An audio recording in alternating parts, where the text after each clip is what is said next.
Hey, what's up, guys? This is Aaron Jordan, Mr. Know Your Worth himself. I'm a relationship coach, I'm an author, I'm a motivator. We're going to talk to real people that overcame real issues right here on Cafe Conversations. Welcome to Cafe Conversations with Mr. Know Your Worth, and I'm your host, Aaron Jordan. We have a very special guest in the house with us today, Dr. Toi. Dr. Toi, how are you doing today? I'm good, Aaron. How are you? I'm doing wonderful. I'm Awesome. doing wonderful. So I always like to start with just letting the audience get to know the person who we have on the show today. Just getting people to understand the story behind the person. So if you can just tell us a little bit about yourself. Okay, wow. Well, my name is Dr. Toi Dennis. I am the CEO and founder of Serenity House Women's Shelter in CEO? yes, Okay, in no. Clarksville, Tennessee. I'm also an educator and an author. I have been working with children and women, homeless women and children for over 7 years now. Wow. I've had my business. I do a lot of different things. You know, Wow. I've worked with you on several occasions at 2 of your conferences already. Two over the past couple years. Yeah. So that's me. Awesome, awesome. So let's talk about this for a minute. I always like to let people know about the story of how certain people got to the point where they are now. Let's go back to the beginning. Tell us about that. Okay. Well, I'm originally from Champaign, Illinois. Champaign? Champaign, Illinois. And I have overcome a lot of different challenges growing Wow. up. So growing up, my family experienced a lot of different challenges as far as experiencing homelessness. So that's been a passion of mine. Wow. As a teenager, when I was in college, when I was working on my doctorate degree, I wrote my dissertation on homelessness and how it affects children's mental health and behavior. I wanted to know if other homeless children experience the same thing that me and my siblings experience. So that's what started me to start Serenity House Women's Shelter in Clarksville, Tennessee. And so it's basically your story of how everything started is connected to your mission. Yes. Correct? Yes. So it's amazing work that you're doing in the community as well. And a lot of people know me as the relationship guy. So in transcending through all those hardships and all those obstacles, how did that maybe possibly affect relationships, but also going into business as well? Wow, that's a really great question. Excuse me. Choked up a little bit? Yeah, it's just a little bit. When you don't deal with your issues, your childhood traumas, it can trickle off or impact the relationships that you have. I can personally say that I probably would have made better choices relationship-wise had I dealt with some of the things that I experienced growing up. But I will say now the older me knows better. But in working with a lot of women and working with, I'm gonna say men too, through relationship issues and talking about different things, when we don't deal with it, we carry it around. We push those issues and those patterns off on other people. Wow. And when we don't deal with them, it makes it hard to try to build a relationship Most with anybody. definitely does. And not only just a romantic relationship, but just personal relationships in general, you know, learning how to communicate with one another. Just interacting in general, even if you have children, that stuff can trickle off on your kids as well. Wow, and that brings me to this point here, because I love using my story to kind of shift and inspire them into others. So just a little bit background about me. I tell this all the time: 3 rings, 3 engagements. Wow. A lot of people look at me, or when they hear that, and they say, okay, what was going on with you mentally for you to be engaged 3 times and literally buy 3 rings? And I didn't get them back, but that's a whole nother show right there. But I say that to say that, you know, I was in a very dark place. So when you start talking about your story as far as in relationships, and kind of made me think about mine, I was in a very dark place mentally when actually maneuvering through relationship to relationship. The thing is that every last one of my relationships ended the exact same way. Wow. The only difference is that it was with a different person. And instead of me taking ownership of my hurt, my pain, and the pains I was causing, I was projecting it onto other people. And so a lot of people don't understand that if you don't do the work on yourself, or if you don't actually get to the point where you can actually face your hurt, face your fears, I mean, you don't have a leg to stand on as far as being able to maneuver or be able to move on past your fears. I think it's awesome that as a man, you are able to share the challenges that men Wow. face, because you don't hear that a lot. Yeah. A lot of times you hear more women talking about the things that we experience, the Yeah. traumas that we experience. I will say that back then, if I can use back then, I didn't know God like I know him now. You at home. You know, I'm at You home, go at home. okay. I didn't know God like I know him now. Yeah. And I know that it was his hand on my life that has Exactly. got me to where I'm at now. Yeah. And I feel like having a personal relationship with him has allowed me to better understand who I am as a woman. Most definitely. What I deserve, what I want, what I don't want, and what to look forward to in the future as far as building relationships, again, not only romantically, just with people who I keep around me, because I feel like that's really, really important. Most definitely. And then you touched on a part about God having his hand on your dealings and shaping you. That's why I tell people you have to have that. You have to get back to connected to that source. A lot of the work that I do, sometimes I do a lot of work with women, but also I want to hone in on the men as well, because the thing is that how I tell men in relationships and just in personal development, period, how can you command leadership when your leadership capability is not That's intact? good. That's so you good. have to get back connected to the source, which is your creator, God. Right. You know, and to actually help and shift and shift your mindset too as well. So since we're on that topic, how does your faith played a part in your development too as well? Wow, how does my faith? We can talk all day about we this. sure can. That's all I got. Yeah. That's what I know. That's who I am. Yeah.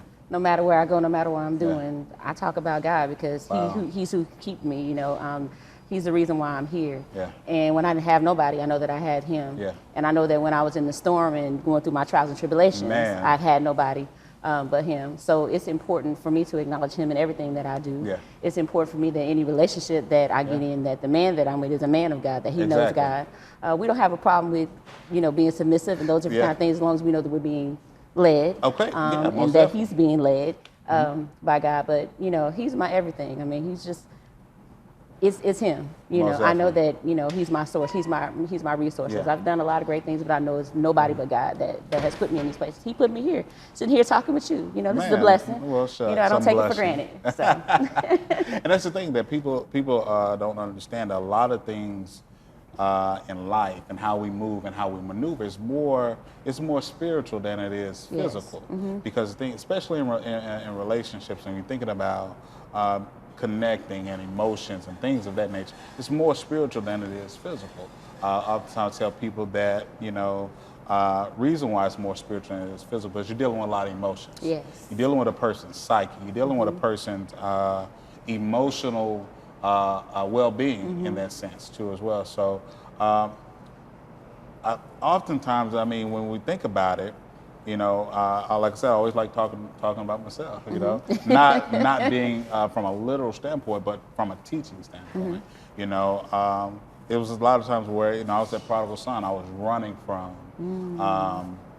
my calling. I was running from a standpoint of saying like, okay, well, this is the position that you need to be in. And when you keep running, you only can run for so long. That's very true. Until you come back full circle. That's true. And I'm pretty sure some of the things stories you hear from some of the women that's in your nonprofit as well, right? Yes. When you think about relationships, you think about homelessness, and working with a lot of the women, you think of people being just out on the street, but everybody has a significant story. Yeah. It may be that they may be coming out of an abusive relationship. Yeah. It may be that they were brought to the city because their family told them to move there and they didn't want. And just trying to run from the situation. Right? But like you said, when we don't deal with it or we don't do the work, we find ourselves going through the same type of cycles. Yeah. So It's like I feel a roller like, coaster. I feel like now this is a season where we're breaking cycles. Exactly. Where, we're not doing cycles anymore. Cycle breaking season. Yeah, cycle breaking season. That's a tweetable, people. Yes. We're gonna put that on cycle Twitter. breaking season. Yes. And so, but yeah, so just like cycles, it's just like a lot of people. I tell people the definition of insanity is keep doing the same thing over and over again, but expecting different results. So if you're looking for different results, you got to get off that roller coaster. Yes. You have to be willing to make some changes, make the shift in your mind mentally. And so with some of the women that's in your shelter, I'm like, what are some of the programs that you offer Well, we have what is called the Healthy Living Series program. Okay. It's a program I created 3 years ago with my board of directors, and I bring in subject matter experts every Monday from 5:30 to 7:30. Okay. And they come in and they teach the ladies how to cook, make a meal on a dime. Wow. We do exercise in class. Wow. I have a nurse that comes in and we talk about first aid, CPR, and other health issues that women have. I also have a family specialist that comes in and talks about love languages, the different languages of how to not only to communicate in relationships, but with romantic relationships, but how to communicate with your children, how to communicate with your significant other. So it's been a successful program. Over the past 3 years, I've had over 350 women complete the program. Yes. Say that one more time for the people. Over the past 350 women. So it's 350 souls that you're impacting. Yes. And 350 people that you're drawing closer to understanding their value, understanding their worth, understanding whose they are, and what they are. Yes. Correct? Yeah. And so, shifting that, what are outside of some of the programs? What other dealings have you had with some of the women too as well? Well, my focus is transition, so we do rapid rehousing. Okay. The goal is to get them in a permanent housing. Okay. So paying for first month's rent, paying for deposit, continuing to help them so that they can get up on their feet. Sustainability is really, really important. Working with landlords around in the community to say, hey, she's in this situation, but she's not going to be in this situation for too much longer because she has a job. We're just helping her get back, on her feet. So let me ask this question here. So I know a lot of times I get a lot of emails or a lot of blasts on my social media as far as with questions of people asking questions. How do I shift my focus to getting back to the appreciation of self? Like with some of the women in your organization, how do you deal with that? Because I'm pretty sure them starting out. That's a good question. Yeah. How do you deal with that? Getting back to the appreciation of self. Yeah. I'm asking them, do they know themselves? Who are you? Wow. Sometimes we don't know who we are. And starting out, that can be a very hard question too as well. Yes. So who are you? What makes you who you are? You're strong. You're courageous. You know, you're beautiful. You're bold. A lot of these women sometimes don't feel these things. So being told these things is empowering to them. So doing affirmations, with them and helping them see that just because you're in this situation, it's only temporary. It doesn't mean that you're going to be in this situation forever. And I'm here to help, or we're here to help, make you better, help you better. And I learn a lot from the ladies that I encounter on a regular basis. I learn a lot more about myself. Sometimes I feel like I get too involved. Because it's easy to do, but I have to reel myself back in, hey. Basically putting yourself in that situation. Yes. I do it all the time. I'm always crying or something. There's a big crybaby, so everybody needs me tissue. So we're gonna take a break right there, guys. When we come back, we want to have more with Dr. Toi on Cafe Conversations with Mr. Know Your Worth. I've been fortunate to live in Middle Tennessee all my life. I love the culture, the people, and the Southern traditions. People often ask, why are you so passionate about what you do? It's simple. I love people. I've been privileged to serve the Middle Tennessee area as an award-winning, top-producing realtor since 2011. My name is Gabrielle Garner, and I'm here to lead you home. Call today for your complimentary consultation. Today's show was brought to you by Tennessee Minority Pages, your one-stop shop for minority businesses. Hey guys, welcome back to Cafe Conversations with Mr. Know Your Worth, and we're here with Dr. Toi. How you doing, Dr. Toi? You feeling okay? I'm feeling great.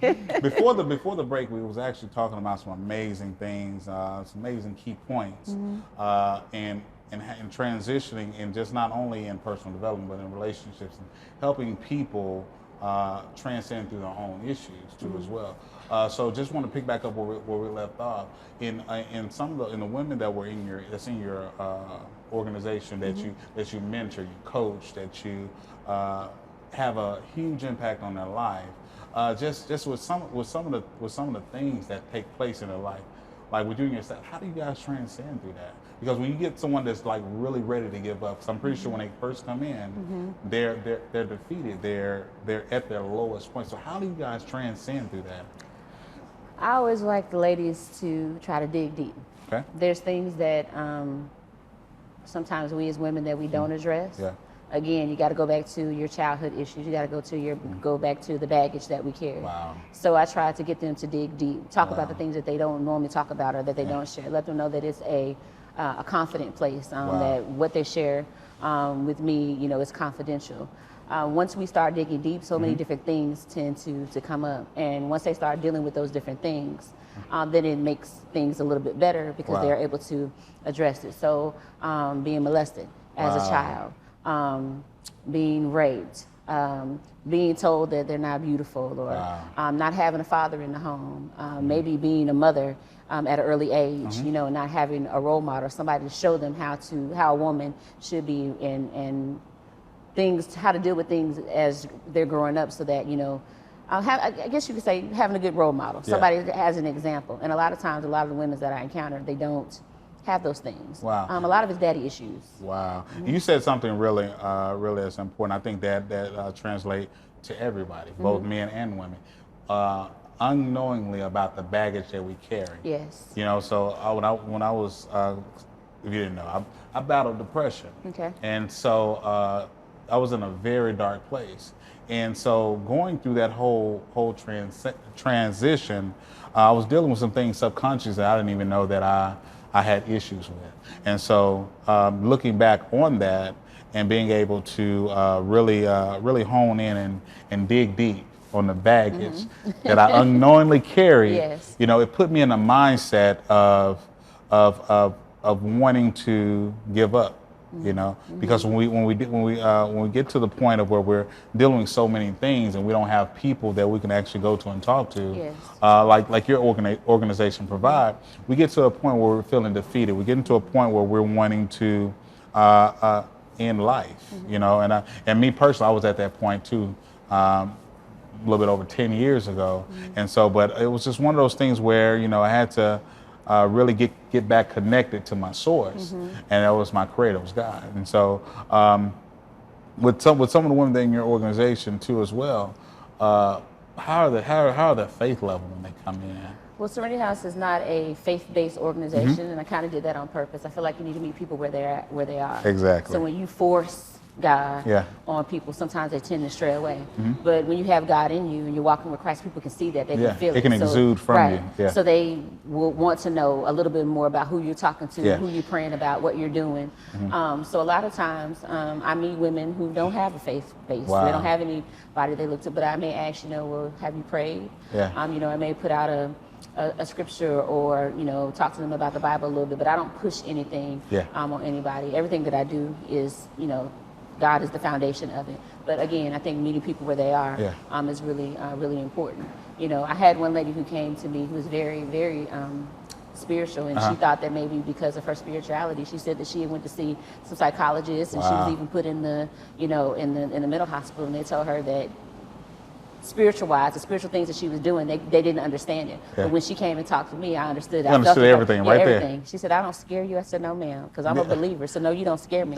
You know, thank you for, she was speaking life into me. So I encounter people who not only am I able to help them, but they're able to help me as well. Wow. And that's the thing about meeting people where they are, because meeting people where they are, you probably gain something out of that situation too. Unknowingly, she's thinking that you're helping her, but her story, her presence, and her essence is actually helping you as well. Yes. So, what are some of the things that you guys are doing in the community too, as well? So I know you have a lot of things that you do. I see it all on Facebook too, as well. So. We just did the point in time last month. That's where in the state of Tennessee, we go around and we count how many homeless are in the community. It's only a one-night thing.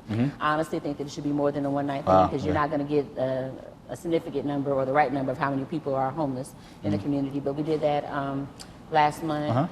We have some other programs that are coming up. We normally do a 4K, a fun run / walk. I normally do that during the summertime. So 4K. Yes, 4K. What's the distance on that? I think we have to work out for a little bit before I come participate. I don't run it. Did I say that? Hey. I'm just there for the event. But we've done it the past 3 years, and it's been really successful. I like partnering with other organizations, so the Salvation Army, the Old Firehouse Day Shelter, Safe Harbor, other organizations in the community to kind of bring forth more awareness. We're like the organization that kind of bridges the gap in the community. Wow. We're the new kids on the block, but bridges the gap in the community to say, hey, if they're lacking in one area, then maybe the Serenity House can help. But you're bringing something fresh. Yes. There Something to the community, but also saving lives and saving souls in the process. That's the goal. That's amazing. That's the goal. So what do you guys got coming up?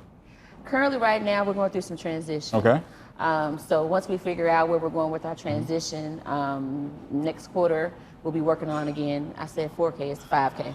The 5K. Ooh, 5K, boy. 5K for that this sounds summer. even longer, It's a short morning normally, the 5K, and then getting our programs back up and running, like our Healthy Living Series program. We're gonna get that grant going again, because it's a grant-funded program, and get more ladies involved. And that program is open to any lady in the community. So. And what series was this again? It's called the Healthy Living Series. Let's talk about that a little bit.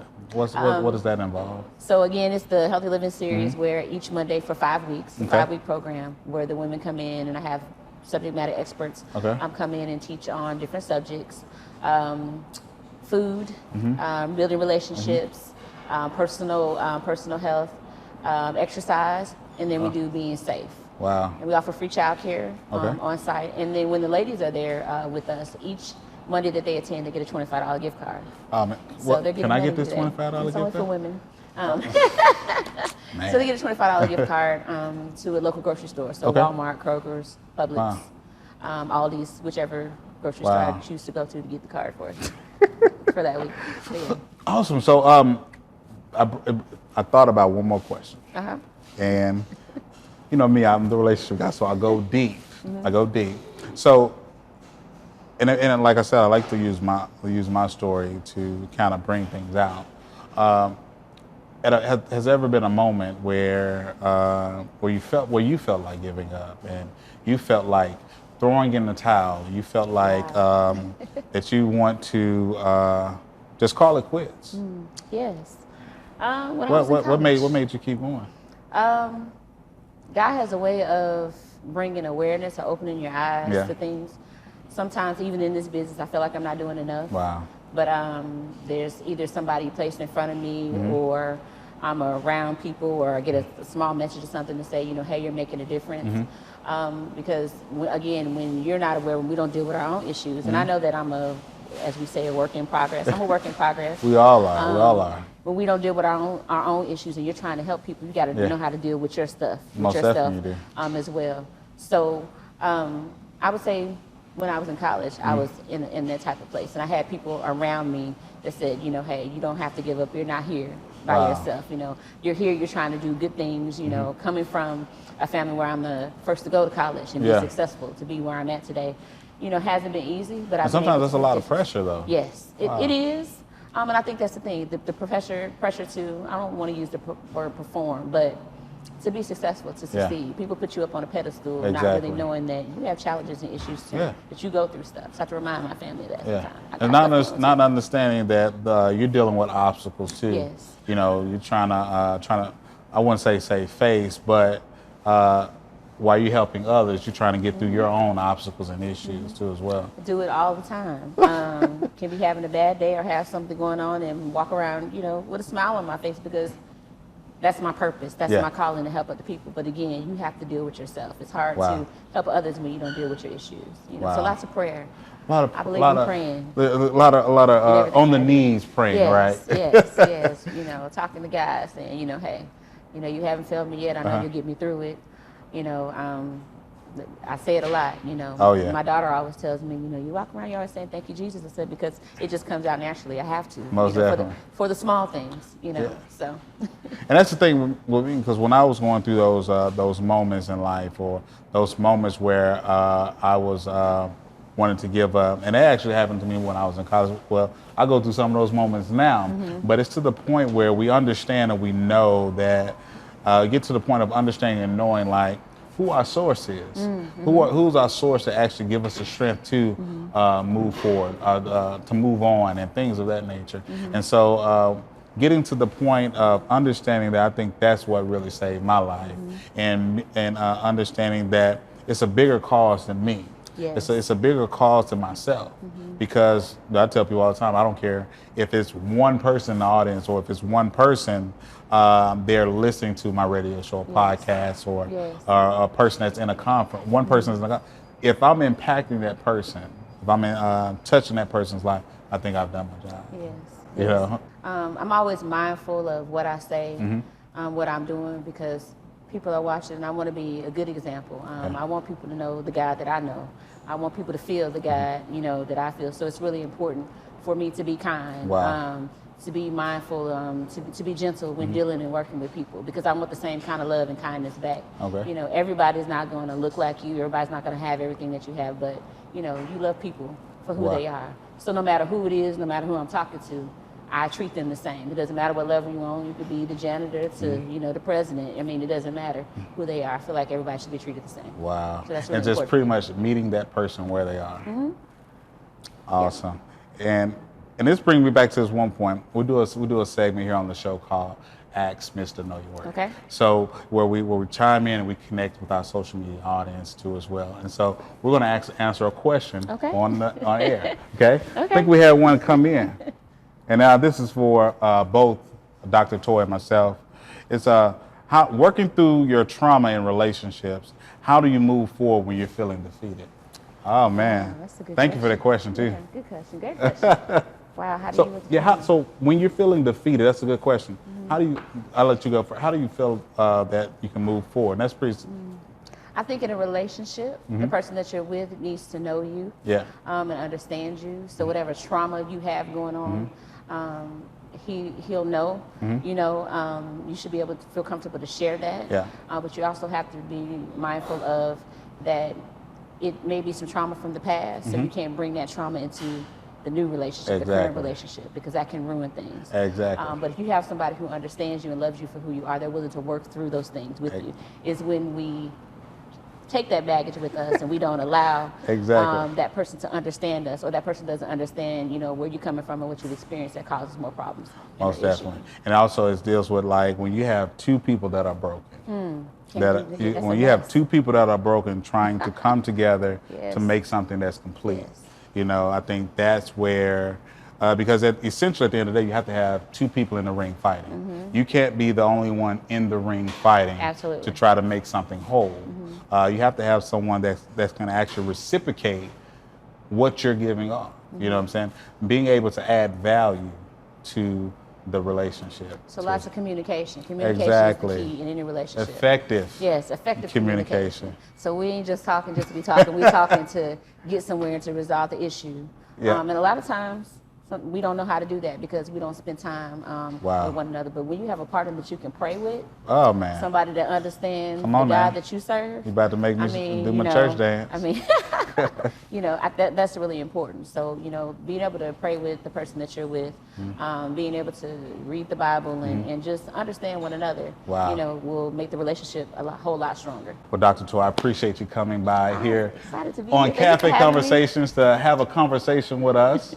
Before we go, tell people where they can find you. You can reach us at www.serenityhouseshelter.com. Awesome. Well, I appreciate you coming by, Dr. Toi. Thank you for having me, Aaron. Guys, you've been tuning into the episode of Cafe Conversations with Mr. Know Your Worth. Today's Ask Mr. Know Your Worth segment was brought to you by Out There Clothing, your one-stop shop for your everyday comfortable wear.